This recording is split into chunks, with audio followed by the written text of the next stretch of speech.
بسم اللہ الرحمن الرحیم۔ ہمارے محلے میں ایک نئی لڑکی آئی۔ اس نے اپنے حسن سے سب لڑکوں کو دیوانہ کیا ہوا تھا۔ میں بھی اس کے عشق میں پاگل ہو گیا۔ ایک رات ہم دونوں چھت پہ اکیلے تھے اور ایک دوسرے کے ساتھ عشق لڑا رہے تھے کہ میرے ابا نے ہمیں دیکھ لیا۔ پھر بعد میں میرے ابا نے ہی میری محبوبہ کے ساتھ چھپ کر۔ وہ بہت معصوم تھا، شرمیلا سا، ہر ایک سے جھجکتا ہوا تھا۔ اپنے والدین کی اکلوتی اولاد ناز و نعیم میں پلنے کی وجہ سے اس کے نازک مزاجی میں اور بھی اضافہ ہو گیا تھا۔ بے حد لاڈ پیار نے بھی اسے بگاڑا نہیں تھا، بلکہ وہ انتہائی سلجھا ہوا، مہذب اور سمجھدار تھا۔ وہ ہر وقت پڑھنے میں مصروف رہتا، پھر گھر کے کام کاج میں بھی۔ وہ جیسے دنیا میں صرف انہی دو کاموں کے لیے آیا ہو۔ اسے غیر نصابی سرگرمیوں میں حصہ لیتے ہوئے بہت کم دیکھا گیا تھا۔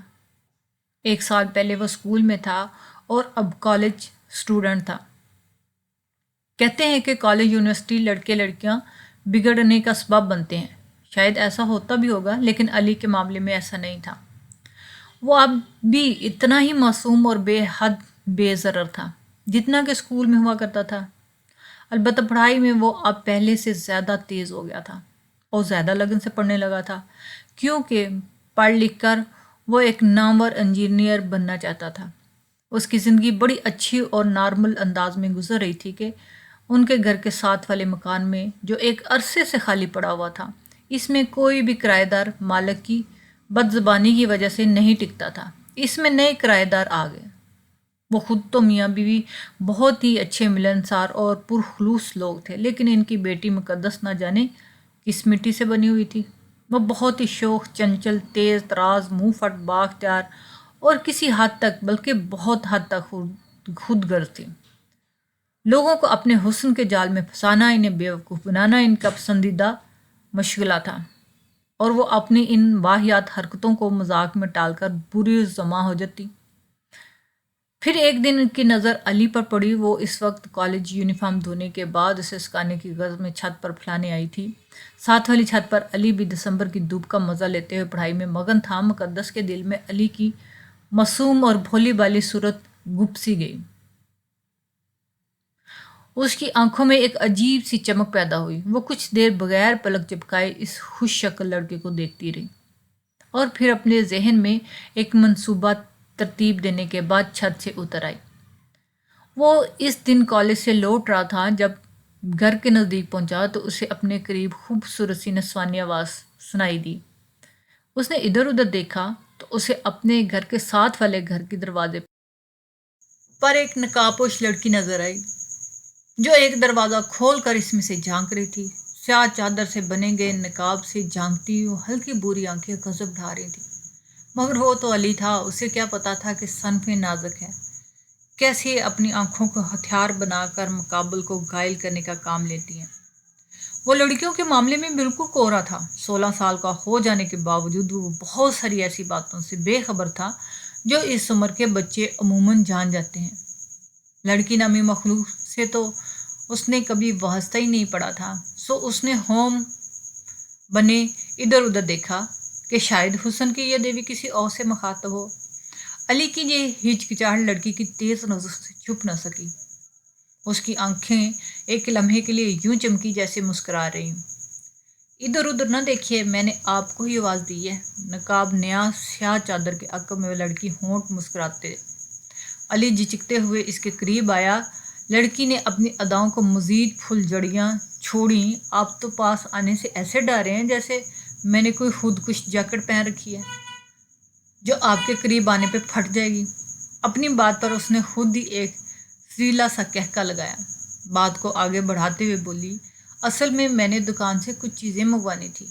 گھر میں ابا کے علاوہ کوئی مرد نہیں، اور ابا شام کو آتے ہیں۔ چیزیں ضروری تھیں، ورنہ شام کو ابا آتے تو منگوا لیتی۔ جی بتائیے کیا منگوانا ہے؟ علی اپنی بکھلاہٹ پر کسی حد تک قابو پا چکا تھا، اس لیے اسے اپنے اعتماد کو بحال کرتے ہوئے بولا، یہ میں ساری چیزیں اس کاغذ پر لکھنی ہیں۔ اس دوران اس نے دانستہ چادر کا وہ پلو چھوڑ دیا جس نے اس کے چاند چہرے کو اوڑھ رکھا تھا۔ کمزور دل اسے اچانک ہونے والے حملے کے لیے تیار نہیں تھا۔ اس کا لڑکی کے ہاتھ سے کاغذ پکڑتا ہوا ہاتھ کام کیا۔ غیر متوقع حسن بعض اوقات مد مقابل کو ایک ہی لمحے میں چاروں شانے چت کر دیتا ہے۔ علی کے ساتھ بھی یہی ہوا تھا۔ اس کا دل دروازہ زور زور سے دھڑکنے لگا، اس کے چہرے پہ نمودار ہونے والے زلزلے کے تاثر لڑکی سے چھپے نہ رہ سکے۔ ایک بار پھر شاطرانہ سی مسکراہٹ نے اس کے ہونٹوں کو احاطہ کیا، اس کی گرد گو حالت کا مزہ لیتے ہوئے شرارت سے بولی، دھیان سے جائیے گا، کہیں ایسا نہ ہو کہ راستے میں لوگوں سے ٹکراتے پھرے۔ اور وہ محض سر ہلا کر رہ گیا۔ علی گھر لوٹا تو اس کی جسمانی حالت قابل رحم تھی۔ اس کا جسم ٹھنڈا پڑ گیا اور سردی نے اسے کپ کپانے پہ مجبور کر دیا۔ اس کی امی پریشان ہو گئی تھی۔ انہوں نے ایک ساتھ اسے 3 لحاف اڑا دیا اور اسے سبز چائے بنا کر پلائی۔ کچھ دیر بعد علی کی طبیعت سنبھلی تو اس کی امی نے اسے پوچھا، کیا بات ہے بیٹا، یہ اچانک تمہیں کیا ہو گیا؟ پتہ نہیں امی، وہ خلا میں کسی غیر مرئی نکتے کو دیکھتے ہوئے ماں کی بات ٹال گیا۔ زندگی میں یہ پہلا موقع تھا کہ وہ اپنی ماں سے غلط بیانی کر رہا تھا، لیکن شاید وہ یہ نہیں جانتا تھا یہ پہلا موقع ضرور ہے مگر آخری نہیں۔ پھر اس نے کسی خیال کے تحت ماں سے پوچھا، اماں، یہ ہمارے ساتھ والے گھر میں نئے لوگ آئے ہیں؟ اماں نے کہا، ہاں بیٹا، ہماری طرح ان کی چھوٹی سی فیملی، میاں بیوی اور ان کی بہت ہی پیاری سی بیٹی ہے، اچھے لوگ ہیں، آئے تھے ہمارے گھر صبح، تم اس وقت کالج میں تھی۔ اس کی امی نے ساری تفصیل کھول کر اس کے سامنے رکھ دی اور وہ محض سر ہلا کر رہ گیا۔ علی جو ہر وقت کتابوں میں گھسا رہتا تھا اب کتابوں سے دور بھاگنے لگا تھا، کیونکہ جیسے ہی وہ کتاب کھولتا تو سامنے ایک مسکراتا کتابی چہرہ آ جاتا اور پھر وہ ایک ایک لمحہ اس کے لیے اذیت بن جاتا۔ وہ غیر ارادی طور پر اس لڑکی کی ایک جھلک کا منتظر رہنے لگا، جو اس دن کے بعد یوں غائب ہوئی جیسے دنیا میں اس کا وجود ہی نہ تھا۔ مقدس کا پھینکا ہوا ایک ایک تیر نشانے پہ لگ رہا تھا، اسے تڑپا رہی تھی، وہ تڑپ رہا تھا، لیکن اگر مقدس نے سوچا تھا کہ علی کو تڑپ کر وہ سکون حاصل کر رہی ہے تو یہ اس کی بڑی غلط فہمی ہے، کیونکہ محبت وہ زہر ہے جو دینے والے کو پہلے متاثر کرتا ہے، کھانے والے کو بعد میں۔ مقدس کے ساتھ بھی ایسا ہی ہوا۔ علی کے بغیر اس کا بھی ایک ایک لمحہ جیسے پلسرات سے گزر رہا ہو۔ وہ چھوٹے بچوں سا لڑکا اسے کسی پل چین نہیں لینے دے رہا تھا۔ اس کے کالج کے آنے جانے کے وقت وہ اسے چھپ کر دیکھتی تھی اور ٹھنڈی آہیں بھرا کرتی تھی۔ دوسری طرف علی کا دھیان پڑھائی سے کم ہوتے ہوتے بالکل ختم ہو گیا۔ نتیجہ یہ نکلا کہ وہ FSC کے پہلے ہی سال بمشکل پاس ہوا۔ اس کے ابو، جنہوں نے اس کے مستقبل کے حوالے سے بہت خواب دیکھ رکھے تھے، بہت مایوس ہوئے۔ انہوں نے مری مری سے آواز میں علی سے کہا، بیٹا، جتنے نمبروں سے تم پاس ہوئے اس سے تو بہتر تھا کہ تم فیل ہو جاتے۔ کم از کم مجھے یہ دکھ تو نہ اٹھانا پڑتا کہ میرا اکلوتا بیٹا، ہونہار بیٹا 3rd ڈویژن میں پاس ہوا ہے۔ اور اس روز وہ اپنے کمرے میں بے تحاشا رویا، بلک بلک کر رویا۔ وہ جی بھر کے رویا تھا، ایسا لگتا جیسے دل ہارنے کے ساتھ ساتھ وہ اپنا سب کچھ ہارنے لگا ہے، اپنا غرور، مان، اعتماد، خواب، بھرم، عزت، سب، اپنی زندگی کا مقصد جو کبھی اس کے لیے سب سے اہم ہوا کرتا تھا، اب اس کی حیثیت ثانوی ہو کر رہ گئی تھی۔ محبت ایسی ہی ترجیحات بدل دیا کرتی ہے، یہ دیمک کی طرح رگوں میں سرایت کرتی ہے اور لمحوں میں زندگی کا ہر مقصد، ہر خواہش، ہر تمنا کو چاٹ جاتی ہے۔ وہ جو ہر وقت کتابوں میں گھسا رہتا تھا اب سارا دن گلیوں کی خاک چھانتا۔ پہلے وہ سگریٹ نوشی جیسی عادت کے قریب بھی نہیں بٹکتا تھا، اب سگریٹ تو اترنے سے پہلے ہی پینے لگا تھا، بغیر کسی خوف و جھجک، ڈر و ہچکچاہٹ کے۔ محض چند دنوں میں ہی اس کی زندگی بدل کے رائے گی۔ ایک دن وہ کالج سے لوٹ رہی تھی جبکہ وہ ہمیشہ کی طرح گلیوں میں آوارہ گردی کر رہا تھا۔ کالج میں اس کی حاضریاں نہ ہونے کے برابر تھی، جس سے اسے اب کوئی خاص پرواہ نہ تھی۔ اپنے مستقبل کے بارے میں سوچنا وہ ایک عرصہ پہلے ہی چھوڑ چکا تھا۔ اس کی ماں نے یہ اندازہ لگایا کہ اس کی چاند سے بیٹے کو کسی کی نظر لگی ہے، ورنہ اس کا بیٹا تو بہت لائق فرمانبردار بیٹا تھا، جبکہ اس کے والد کا بھی یہی ہر باپ کی طرح یہ خیال تھا کہ ان کا بیٹا ان کے ہاتھ سے نکل چکا ہے، لہٰذا اسے اس کے حال پہ چھوڑ دینا چاہیے۔ وہ دونوں ایک گلی کے موڑ پر ایک دوسرے کے آمنا سامنا آ گئے۔ مقدس سے دیکھ کر ٹھٹک گئی اور پھر کترا کے پاس سے گزر گئی تو علی اس کی کلائی پکڑ لی۔ مقدس نے خفگی بھری نگاہ اس کے چہرے پر ڈالی تو حیران رہ گئی، وہ آج اسے پہلے دنوں بعد نظر آیا تھا۔ وہ علی تو تھا ہی نہیں جسے وہ جانتی تھی، یہ تو کسی اجڑے ہوئے مزار کا کوئی تھکا تھکا سا مجاور تھا۔ بکھرے بکھرے بے ترتیب بال، سرخ ہوتی ہوئی ویران آنکھیں، یوں جیسے اس میں کبھی کسی نے خوابوں کا بسیرا نہ ہی کیا ہو، اور میلے کچالے کپڑے وہ اسے مکمل طور پر نظر انداز نہ کر پائی۔ خود وہ بھی تو سکون میں نہیں تھی۔ جس کھیل کو اس نے شغل کے طور پہ شروع کیا تھا وہ اب ایک روب کی شکل اختیار کر چکا تھا۔ وہ خود بھی اسی آگ میں سلگ رہی تھی جس میں اس کو جلانے کی کوشش کی تھی۔ کہاں تھی؟ اتنے دنوں سے نظر ہی نہیں آئی تم۔ علی کی حلق سے بمشکل جملہ عطا ہوا۔ اس کے لہجے سے جھلک کرب مقدس سے چھپا نہ رہ سکا۔ مقدس کو لگا جیسے اس نے 2 جملے ادا کرنے کے لیے اپنے جسم کی ساری طاقت خرچ کر لی ہو۔ اسے علی پر بے پناہ ترس آیا۔ ایک چھوٹے سے مذاق نے اس معصوم لڑکے کی بری حالت کر دی۔ اس کا ہاتھ بے اختیار علی کے چہرے کی طرف بڑھا اور مقدس نے اسے ملامت سے علی کے رخسار پر رکھ دیا۔ شدت جذبات میں اسے کچھ بولا ہی نہیں گیا اور وہ علی کو وہیں حیرت میں دنگ چھوڑ کر روتی ہوئی گھر کی طرف بھاگ گئے۔ اگلے روز علی کے والدین کو قریبی رشتہ دار کے ہاں ایک شادی پہ جانا تھا۔ انہوں نے علی کو بھی ساتھ لے جانا چاہا، لیکن وہ اب دنیا کے ہنگاموں سے بے پیرا ہو چکا تھا۔ اس نے بیزاری کے سبب اس کے ساتھ جانے سے انکار کر دیا۔ اس کے والدین علی کو اس کے حال پر تو پہلے ہی چھوڑ چکے تھے، لہٰذا انہوں نے اسے ساتھ لے کے جانے پہ زیادہ اصرار نہیں کیا۔ وہ اپنے کمرے میں بیٹھا سگریٹ پر سگریٹ پھونکے جا رہا تھا۔ اس کے ذہن میں کل مقدس سے ہونے والی مختصر سی ملاقات گردش کر رہی تھی، اور وہ اس مختصر سی ملاقات نے اس کے ذہن پر گہرا اثر چھوڑا تھا۔ مقدس کے نہ چاہتے ہوئے بھی اسے اظہار محبت کر دیا تھا۔ بے شک اس نے زبان سے اقرار نہیں کیا تھا، لیکن محبت کرنے والے بس ایک خفیف سی، ایک ہلکی سی اشارے کی ضرورت ہوتی ہے، اور ویسے بھی دل کی بات کو دل تک پہنچنے میں وقت ہی کتنا لگتا ہے۔ یہ چند سیکنڈ کا کھیل ہوتا ہے، نظروں سے نظریں ملنے کی دیر ہوتی ہے۔ اس کا ذہن کل دوپہر میں اٹکا ہوا تھا، اس کے ہونٹ مسکرا رہے تھے، وہ انہی لمحوں کے لطف میں کھویا ہوا تھا۔ جو باہر ہلکا سا کھٹکا ہوا، شاید کوئی آیا تھا، کیونکہ اس کی امی ابو جب گھر سے نکلے تھے تو اس نے اٹھ کر دروازہ بند کرنے کی زحمت نہیں کی تھی۔ علی نے سر اٹھا کر دیکھا، سامنے مقدس کھڑی تھی۔ وہ دونوں کچھ دیر غیر یقینی کی کیفیت میں اپنی اپنی جگہ پر کھڑے ایک دوسرے کو دیکھتے رہے۔ محبت کرنے والوں کے درمیان کوئی دیوار نہیں ہوتی، کوئی رکاوٹ نہیں ہوتی، اور جب درمیان میں کوئی مجبوری نہ رہے تو پھر دوریاں کیسے؟ مقدس با کر علی کی باہوں میں سما گئی۔ اس نے اپنے آپ کو اس کے سپرد کر دیا، اور یہ کیا خوبصورت انداز تھا۔ علی کی محبت جو صدیوں کی پیاسی تھی، جیسے فقط ایک بوند درکار تھی۔ وہ یہاں تو صورتحال ہی مختلف تھی۔ سمندر خود پیاسا کے پاس چل کر آیا تھا۔ علی کی شدت دیانی تھی۔ وہ دونوں کتنی دیر ایک دوسرے میں گھومتے رہے، وہ سارا دن انہوں نے ایک ساتھ گزارا، پیار کرتے رہے، باتیں کرتے رہے۔ نہ کہ محبت میں خوشیاں اپنی عمر بہت تھوڑی لکھوا کر آتی ہے، پتہ نہیں پیار کرنے والوں کی خوشیاں راس کیوں نہیں آتی۔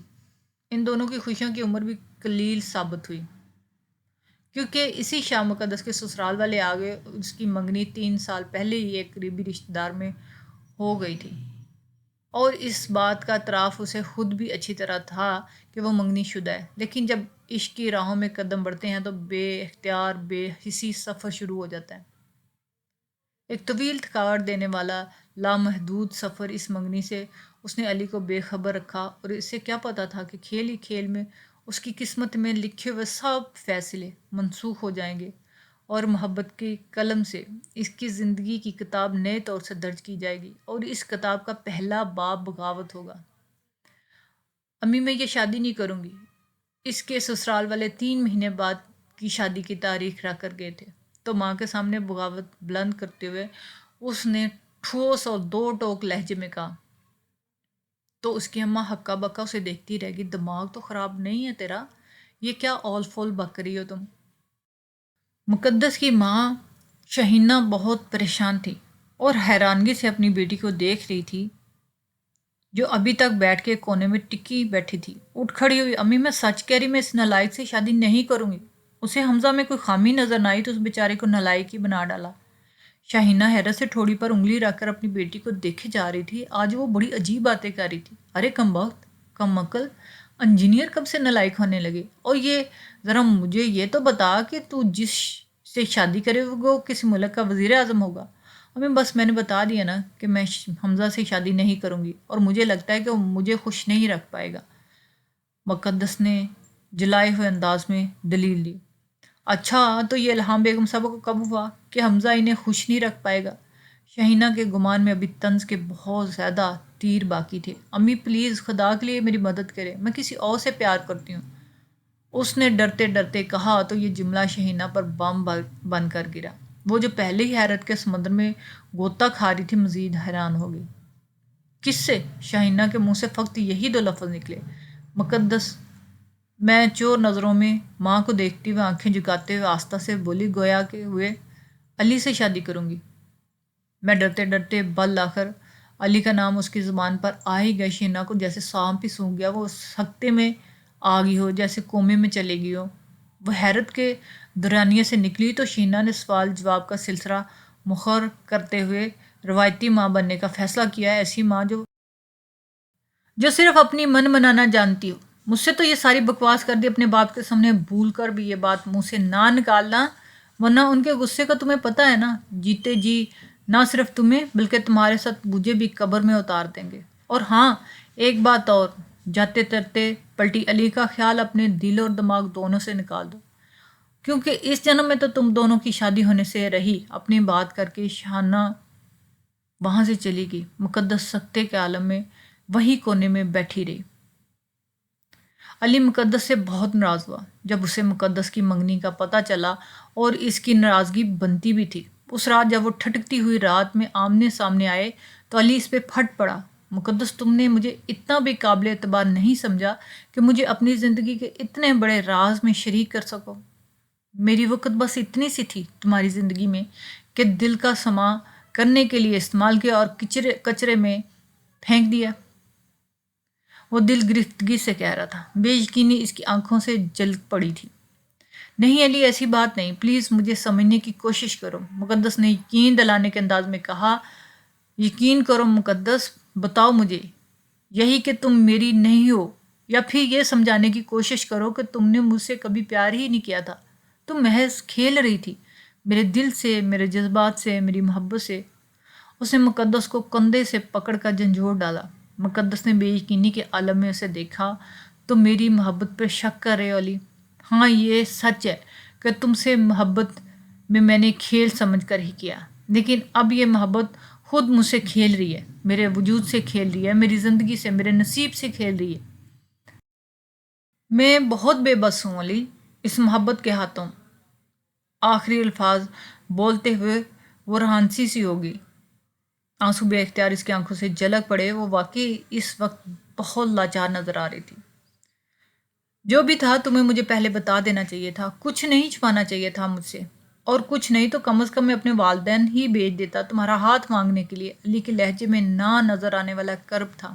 علی جو گزر گیا اسے چھوڑو، اب آگے کیا کرنا ہے یہ سوچو، اور یہ تمہیں بتا ہی چکی ہوں کہ میں حمزہ سے شادی کسی صورت نہیں کروں گی، تمہارے علاوہ کسی اور کا ہونا میرے لیے ناممکن ہے۔ مقدس بہت دکھی ہو کر بول رہی تھی، اور یہ دکھ اس کی پرخلوص محبت کی چگلی کھا رہا تھا۔ اگلے دن علی نے والدین سے مقدس سے شادی کی بات کی۔ اس کے ابو ہتھے سے اکھڑ گئے۔ دماغ تو خراب نہیں ہے تمہارا؟ کیا کہوں گے میں مقدس کے والدین سے کہ مجھے اپنی نالائق، ناکارہ اور نکمے آوارہ بیٹے کے لیے آپ کی خوبصورت بیٹی چاہیے؟ واہ بھائی واہ! انہوں نے طنزیہ انداز میں تالی بجائی، اور علی کی اماں سے مخاطب ہوئے، سن رہی ہو؟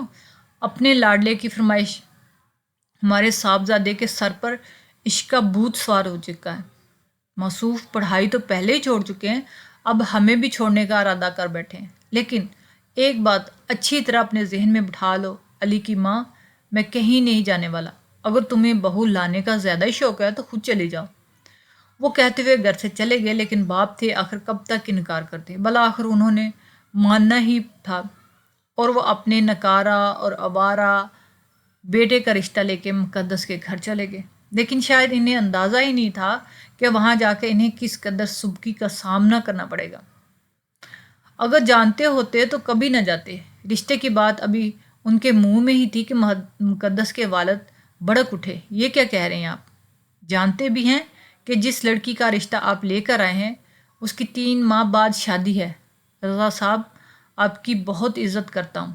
وہ براہ راست علی کے ابو سے مخاطب ہوا۔ لیکن آپ ایسی گھٹیا حرکت کریں گے، اس کا مجھے بالکل اندازہ نہیں تھا، اور آپ کے بیٹے کی نیک نامی کے جو پوسٹر لگے ہوئے ہیں وہ سارا محلہ جانتا ہے، پھر بھی آپ اپنے بیٹے کا رشتہ لے کر میری دہلیز تک آ چکے ہیں۔ اور اب مزید کیا سنا باقی رہ گیا تھا؟ وہ وہاں سے چپ چاپ اٹھ کر چلے آئے۔ زندگی میں پہلا موقع تھا کہ انہیں اس قدر رسوائی کا سامنا کرنا پڑا تھا۔ وہ گھر لوٹے تو بہت ٹوٹے ہوئے تھے، انہیں رونا آ رہا تھا، لیکن ابھی وہ ضبط کیے ہوئے بیٹھے تھے۔ مگر اپنے کمرے میں آتے ہی ان کا ضبط جواب دے گیا۔ وہ پھوٹ پھوٹ کر رو رہے تھے۔ وہ رات علی کے گھرانے کے لیے بہت اذیت ناک تھی۔ اس رات ہر ایک اپنے حصے کی اذیت جیلی تھی، لیکن جو غم کا پہاڑ ان پر اگلے دن ٹوٹنے والا تھا اس سے سارے ہی بے خبر تھے، کیونکہ اس رات رضا صاحب سوئے ہوئے پھر اٹھ نہیں سکے۔ وہ رات ہی کسی وقت خلق حقیقی سے جا ملے تھے۔ شاید اپنی بے عزتی کو انہوں نے دل پر ہی لے لیا۔ علی نے اب ہاتھوں سے منو مٹی تلے چھوڑنے کے بعد گھر آ کر بہت رویا، تڑپا، لیکن جو دکھ قسمت میں لکھے ہوتے ہیں وہ مل کے ہی رہتے ہیں۔ رونے سے کھوئی ہوئی چیزیں واپس نہیں جاتی، تو دنیا میں کوئی انسان تہ دامن نہیں رہتا۔ اور سچ یہی ہے کہ ان کی جان سے پیارے ابو اسے چھوڑ کر جا چکے تھے۔ اب وہ چاہے جتنا رونا، واپس نہیں آنے والے تھے۔ وہ اسے ہمیشہ ہمیشہ کے لیے چھوڑ کر جا چکے تھے۔ کچھ دن بعد جب وہ اپنے حواسوں میں لوٹا تو ایک اور اذیت ناک خبر اس کے منتظر تھی۔ مقدس اور اس کے گھر والوں نے یہ محلہ چھوڑ دیا تھا۔ وہ بھی شاید دوسرے کئی ماں باپ کی طرح بیٹی کی بدنامی کے ڈر سے تھے، لیکن اب اس خبر سے علی کو کوئی فرق نہیں پڑتا تھا۔ جس بیٹے نے اپنے باپ کو اپنے ہاتھوں سے دفنایا ہو، اس کے لیے چھوٹے موٹے دکھ ثانوی حیثیت رکھتے ہیں۔ اس عشق نے علی کو کہیں کا نہیں چھوڑا تھا، اسے زندہ درگور کر دیا تھا۔